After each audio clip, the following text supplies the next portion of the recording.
السلام علیکم ورحمۃ اللہ وبرکاتہ۔ اگر آپ بھی نحوی ترکیب سیکھنا چاہتے ہیں تو ان ویڈیوز کا سلسلہ آپ کے لیے فائدہ مند ثابت ہوگا۔ آپ کا سوال یہ ہے کہ ہم نحوی ترکیب کیسے کریں؟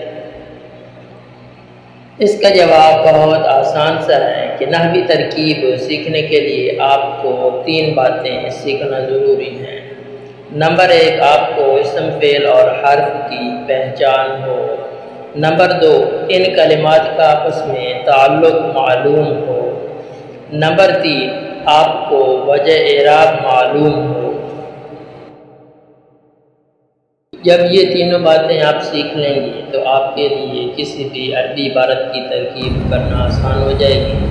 تو اس سے اگلے سبق میں ہم کسی عربی عبارت لیں گے اور اس میں ہم یہ سیکھنے کی کوشش کریں گے کہ یہاں سے اسم فعل حرف کو کیسے الگ کرنا ہے، ان کا آپس میں تعلق کیسے تلاش کرنا ہے اور ان کے وجہ اعراب بھی جاننے کی کوشش کریں گے۔